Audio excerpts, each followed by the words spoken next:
Bismillahirrahmanirrahim. Assalamualaikum warahmatullahi wabarakatuh. Perkenalkan, nama saya Sadrian Nazmul Muluk, NPM 24106311179, asal kuliah perguruan tinggi Universitas Singapura Bangsa Karawang, program studi pendidikan agama Islam. Di sini saya akan mengajarkan kelas 10 menggunakan metode ceramah yang bertemakan menghindari sifat berpoya-poya, ria, sum'ah, dan juhud. Bismillahirrahmanirrahim. Assalamualaikum warahmatullahi wabarakatuh.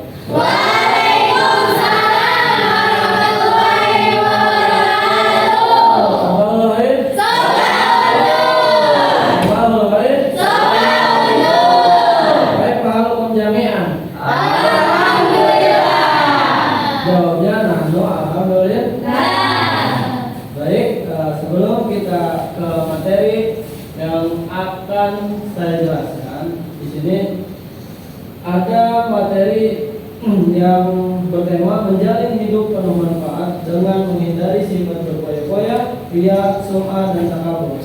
Nah, sebelum jauh dari situ, coba kalian lihat dulu, perhatikan gambar-gambar yang ada di depan. Ini sama ini. Nah, sebelum kita ulas lebih dalam, baiknya kita melakukan tadarus terlebih dahulu. Surat Luqman ayat 16 sampai 19. Karena dari ayat ini semua materi itu sangat berkaitan dengan materi yang tadi saya sebutkan. Baik, teman-teman sudah berwudu semuanya? Sudah. Silakan dibaca bareng-bareng. A'udzu billahi minasy syaithanir rajim. Bismillahirrahmanirrahim. Ya, maaf, salah ya.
Ada kisah teladan atau ada kisah inspirasi setelah ini. Coba kalian dilihat terlebih dahulu dan kalian coba baca-baca terlebih dahulu.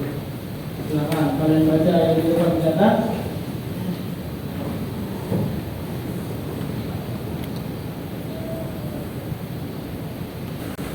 Nah, setelah tadi membaca kisah inspirasi, di sini kita mulai ke dalam tema yang pertama, itu adalah menghindari sifat hidup berpoya-poya. Nah, sifat ini atau sifat hidup berpoya-poya ini termasuknya golongan negatif atau positif? Negatif. Negatif. Nah, sifat berpoya-poya ini kebanyakan manusia memiliki kecenderungan terhadap uang dan harta yang melimpah. Meskipun ada manusia yang tidak begitu tertarik dengan harta duniawi, mereka berlaku juhud dengan lebih mengutamakan kehidupan akhirat. Jenis manusia seperti ini jumlahnya sangatlah kecil. Secara kodrat alamiah, manusia memang memiliki tabiat mencintai harta pada saat uang dan hartanya melimpah. Perilakunya bisa berubah menjadi lebih konsumtif. Ia akan mudah membuat keputusan untuk membeli barang-barang mewah, meskipun barang-barang tersebut kurang begitu penting bagi diri dan keluarganya. Nah, penjelasan di sini itu menjelaskan bahwasanya ada beberapa, cuman ada segelintir orang yang menghindari sifat berpoya-poya ini dan selalu mementingkan akhirat. Nah, makanya itu semoga kita adalah segelintir orang-orang itu, dan semoga kita dijauhkan sifat berpoya-poya ini, karena orang yang bersifat poya-poya ini adalah orang yang tidak memikirkan hal-hal yang akan datang selanjutnya, atau hal-hal yang kemudian nanti datangnya 1 tahun atau 5 tahun ke depan. Nah, orang yang mempunyai perilaku sifat berpoya-poya ini cenderung berpikirnya itu sangat pendek. Ketika ada barang mewah langsung dibeli. Nah, semoga kita tidak terjerumus ke dalam sifat berpoya-poya ini. Nah, di sini juga sifat berpoya-poya ini dibagi lagi menjadi 2. Yang pertama ada takjir, dan kedua yang kedua adalah israf. Di bawah kita lihat. Nah, takjir diulang sebanyak 3 kali dalam Al-Quran, sedangkan kata israf diulang sebanyak 23 kali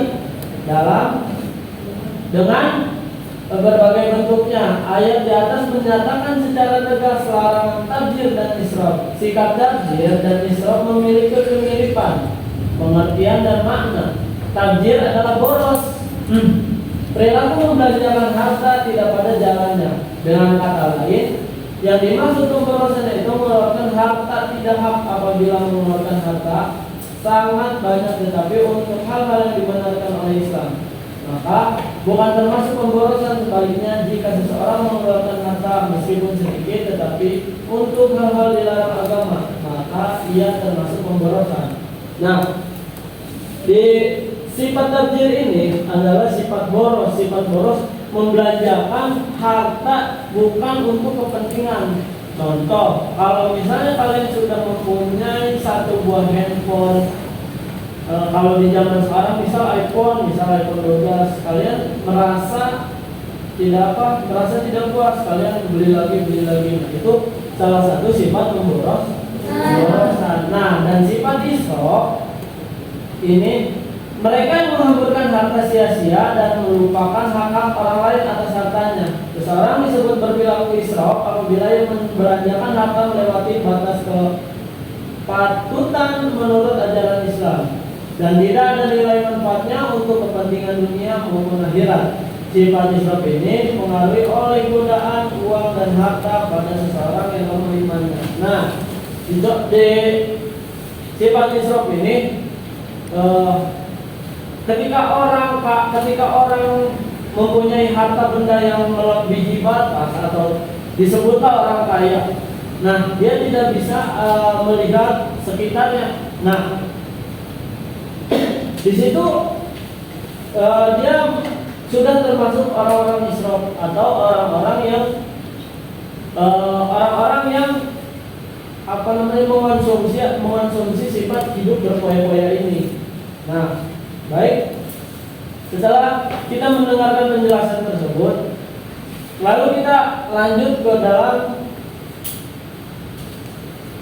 yang kedua, ada menghindari sifat ria dan sum'ah. Secara bahasa, sebentar, kita lihat dulu ke bawah. Nah, di sini ada menghindari sifat ria dan sum'ah.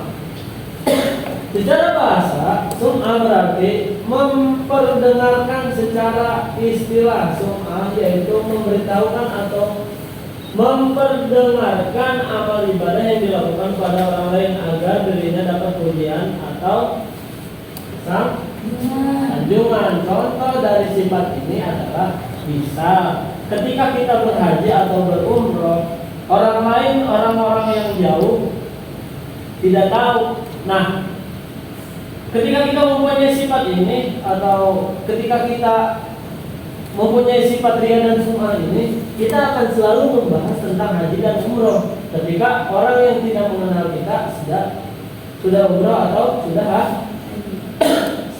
haji. Contoh yang kemarin yang viral, haji tarik 2 bulan. Nah, itu termasuk riya dan sum'ah. Karena amalan ibadah di dalam Islam itu tidak boleh diumbar-umbar, karena itu akan mengandung atau menimbulkan sifat-sifat negatif kepada orang lain. Nah, simpelnya seperti itu, tentang menghindari sifat riya dan sum'ah. Nah, lanjut kita ke sifat menghindari sifat takabur. Apa sih? Saya ingin bertanya pada kalian, apa sih takabur itu?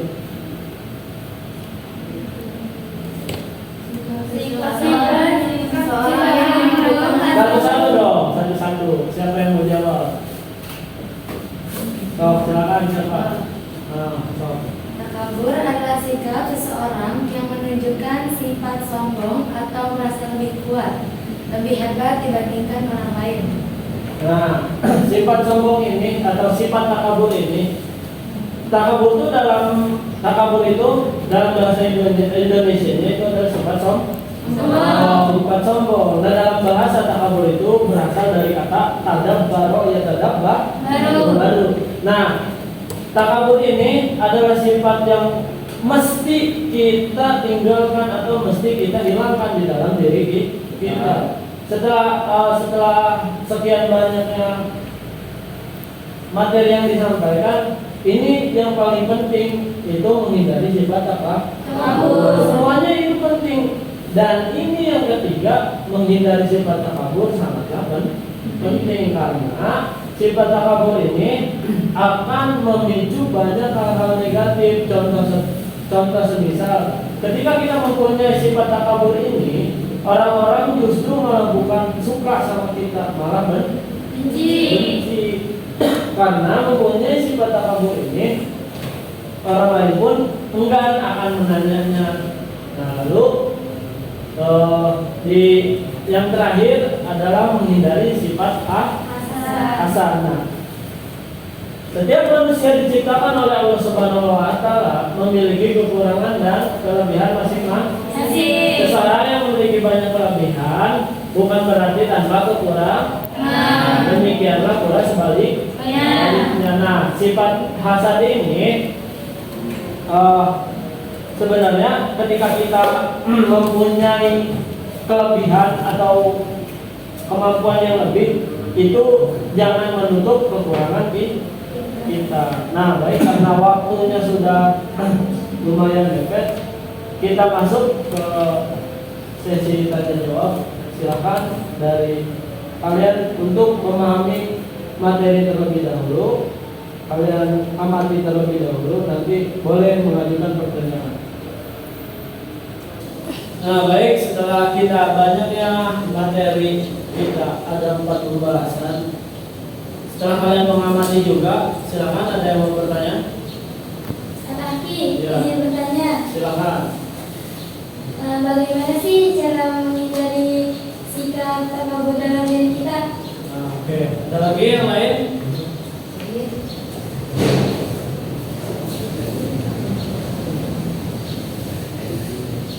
Silakan.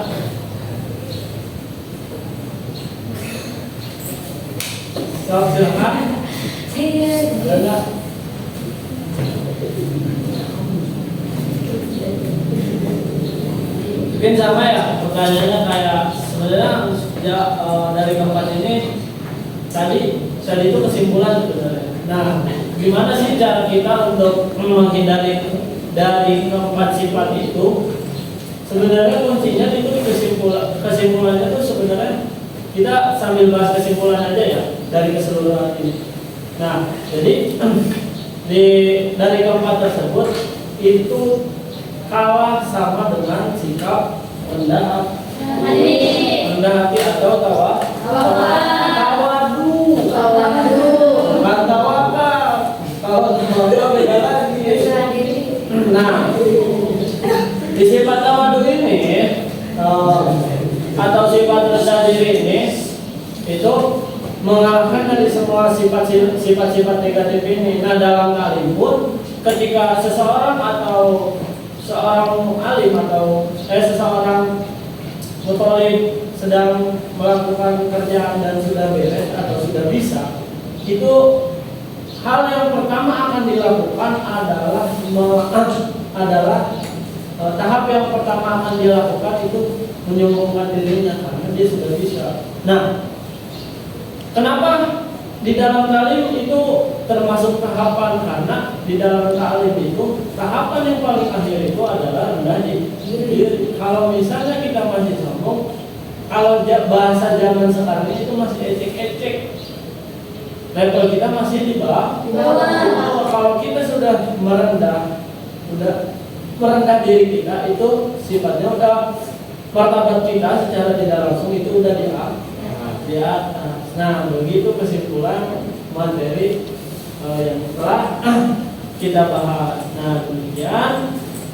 Setelah itu, setelah tadi saya menyampaikan kesimpulan, kita tutup dengan kafaratul majlis. Subhanallah wa bihamdika asyhadu an la ilaha illa anta.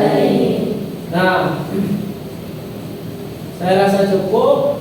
Undur maqala wa la tandur maqala ihdinas siratal mustaqim wa la muwaffiqil ila bittarik. Assalamualaikum warahmatullahi wabarakatuh. Waalaikumsalam.